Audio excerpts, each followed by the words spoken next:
Mahihima Nikaya. Middle-length discourses. Translated by Bhikkhu Sujito. Suttacentral.net. Middle Discourses 92. With Sela. So I have heard. At one time the Buddha was wandering in the land of the northern Apanas together with a large sangha of 1,250 mendicants when he arrived at a town of the northern Apanas named Apana. The Matadhara ascetic Kiniya heard, it seems the ascetic Gotama, a Sakyan, gone forth from a Sakyan family, has arrived at Apana, together with a large sangha of 1,250 mendicants. He has this good reputation, that blessed one is perfected, a fully awakened Buddha, accomplished in knowledge and conduct, holy, knower of the world, supreme guide for those who wish to train, teacher of gods and humans, awakened, blessed. He has realized with his own insight this world, with its gods, maras and brahmas, this population with its ascetics and brahmins, gods and humans, and he makes it known to others. He teaches Dhamma that's good in the beginning, good in the middle, and good in the end, meaningful and well phrased. And he reveals a spiritual practice that's entirely full and pure. It's good to see such perfected ones. So Kiniya approached the Buddha and exchanged greetings with him. When the greetings and polite conversation were over, he sat down to one side. The Buddha educated, encouraged, fired up, and inspired him with a Dhamma talk. Then he said to the Buddha, "Would Master Gotama together with the mendicant Sangha please accept tomorrow's meal from me?" When he said this, the Buddha said to him, "The Sangha is large, Kiniya, there are 1,250 mendicants. And you are devoted to the Brahmins."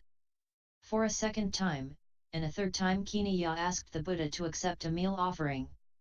Finally, the Buddha consented in silence. Then, knowing that the Buddha had consented, Kiniya got up from his seat and went to his own hermitage. There he addressed his friends and colleagues, relatives and family members, "Gentlemen, please listen. The ascetic Gotama together with the mendicant Sangha has been invited by me for tomorrow's meal. Please help me with the preparations." "Yes, sir," they replied. Some dug ovens, some chopped wood, some washed dishes, some set out a water jar, and some spread out seats. Meanwhile, Kiniya set up the pavilion himself. Now at that time the Brahmin Sela was residing in Apana. He had mastered the three Vedas, together with their vocabularies, ritual, phonology and etymology, and the Testament as fifth. He knew philology and grammar, and was well versed in cosmology and the marks of a great man. And he was teaching 300 students to recite the hymns. Now at that time Kiniya was devoted to Sela. Then Sela, while going for a walk escorted by the 300 students, approached Kiniya's hermitage. He saw the preparations going on, and said to Kiniya, "Kiniya, is your son or daughter being married? Or are you setting up a big sacrifice? Or has King Siniya Bimbisara of Magadha been invited for tomorrow's meal? There is no marriage, Sela, and the king is not coming. Rather, I am setting up a big sacrifice. The ascetic Gotama has arrived at Apana, together with a large sangha of 1,250 mendicants. He has this good reputation, that blessed one is perfected, a fully awakened Buddha, accomplished in knowledge and conduct, holy, knower of the world, supreme guide for those who wish to train, teacher of gods and humans, awakened, blessed.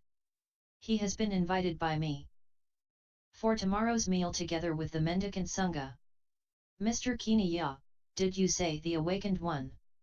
"I said the awakened one. "Did you say the awakened one?" "I said the awakened one. Then Sela thought, it's hard to even find the word awakened one in the world. The 32 marks of a great man have been handed down in our hymns. A great man who possesses these has only 2 possible destinies, no other. If he stays at home he becomes a king, a wheel-turning monarch, a just and principled king. His dominion extends to all 4 sides, he achieves stability in the country, and he possesses the 7 treasures. He has the following 7 treasures, the wheel, the elephant, the horse, the jewel, the woman, the treasurer, and the counselor as the seventh treasure. He has over 1,000 sons who are valiant and heroic, crushing the armies of his enemies. After conquering this land girt by sea, he reigns by principle, without rod or sword. But if he goes forth from the lay life to homelessness, he becomes a perfected one, a fully awakened Buddha, who draws back the veil from the world. But Kinaya, where is the Blessed One at present, the perfected one, the fully awakened Buddha? When he said this, Kinaya pointed with his right arm and said, "There, Mr. Sela, at that line of blue forest." Then Sela, together with his students, approached the Buddha. He said to his students, "Come quietly, gentlemen, tread gently. For the Buddhas are intimidating, like a lion living alone. When I'm consulting with the ascetic Gotama, don't interrupt. Wait until I've finished speaking." Then Sela went up to the Buddha, and exchanged greetings with him. When the greetings and polite conversation were over, he sat down to one side, and scrutinized the Buddha's body for the 32 marks of a great man. He saw all of them except for 2, which he had doubts about, whether the private parts are retracted, and the largeness of the tongue. Then it occurred to the Buddha, Sela sees all the marks except for 2, which he has doubts about, whether the private parts are retracted, and the largeness of the tongue. The Buddha used his psychic power to will that Sela would see his retracted private parts. And he stuck out his tongue and stroked back and forth on his ear holes and nostrils, and covered his entire forehead with his tongue. Then Sela thought, the ascetic Gotama possesses the 32 marks completely, lacking none.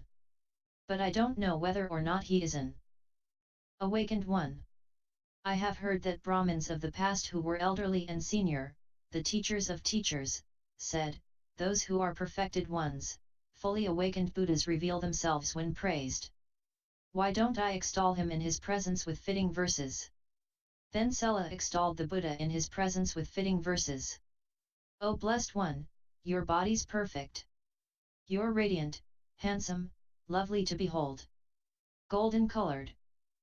With teeth so white, you're strong. The characteristics of a handsome man, the marks of a great man, are all in your body. Your eyes are clear, your face is fair. You're formidable, upright, majestic. In the midst of the Sangha of ascetics, you shine like the sun. You're a mendicant fine to see, with skin of golden sheen, but with such excellent appearance. What do you want with the ascetic life? You're fit to be a king, a wheel-turning monarch, chief of charioteers, victorious in the 4 directions, lord of all India. Aristocrats, nobles, and kings follow your rule. Gotama, you should reign as king of kings, lord of men. I am a king, Sela, the supreme king of the teaching. By the teaching I roll forth the wheel, which cannot be rolled back. You claim to be awakened, the supreme king of the teaching. I roll forth the teaching. So you say, Gotama. Then who is your general? The disciple who follows the teacher's way? Who keeps rolling the wheel of teaching you rolled forth? By me the wheel was rolled forth, said the Buddha, the supreme wheel of teaching. Sariputta, taking after the realized one, keeps it rolling on. I have known what should be known, and developed what should be developed, and given up what should be given up. And so, Brahmin, I am a Buddha. Dispel your doubt in me. Make up your mind, Brahmin. The sight of a Buddha is hard to find again. I am a Buddha, Brahmin, the supreme surgeon. One of those whose appearance in the world is hard to find again. Holy, unequaled, crusher of Mara's army. Having subdued all my opponents, I rejoice, fearing nothing from any quarter. Pay heed, sirs, to what is spoken by the seer. The surgeon, the great hero, roars like a lion in the jungle. Holy, unequaled, crusher of Mara's army. Who would not be inspired by him? Even one whose nature is dark? Those who wish may follow me. Those who don't may go. Right here, I'll go forth in the presence of him. This man of such splendid wisdom. Sir, if you like. The teaching of the Buddha will also go forth in the presence of him. This man of such splendid wisdom.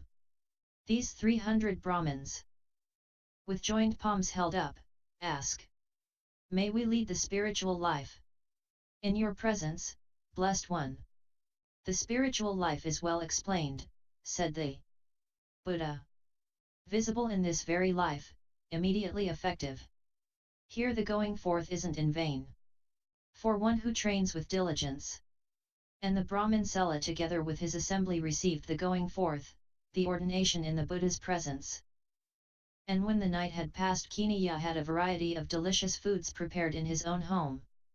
Then he had the Buddha informed of the time, saying, "It's time, Master Gotama, the meal is ready." Then the Buddha robed up in the morning and, taking his bowl and robe, went to Kiniya's hermitage, where he sat on the seat spread out, together with the Sangha of mendicants.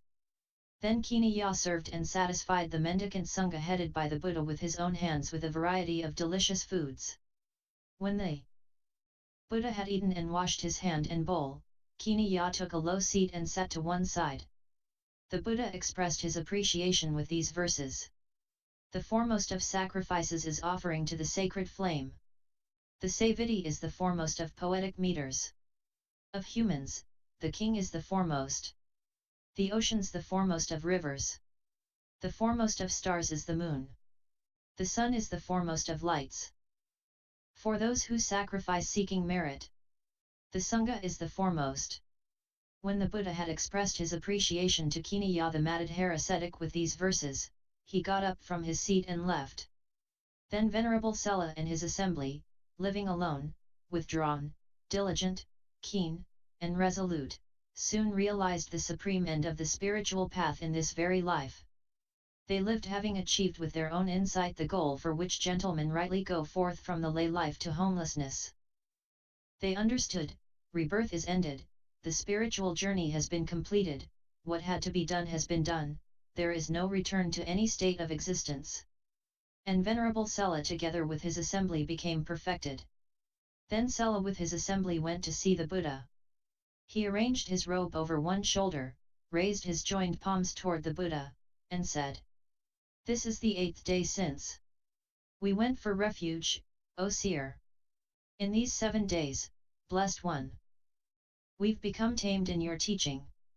You are the Buddha, you are the teacher, you are the sage who has overcome Mara, you have cut off the underlying tendencies, you've crossed over, and you bring humanity across. You have transcended attachments, your defilements are shattered, by not grasping, like a lion, you've given up fear and dread.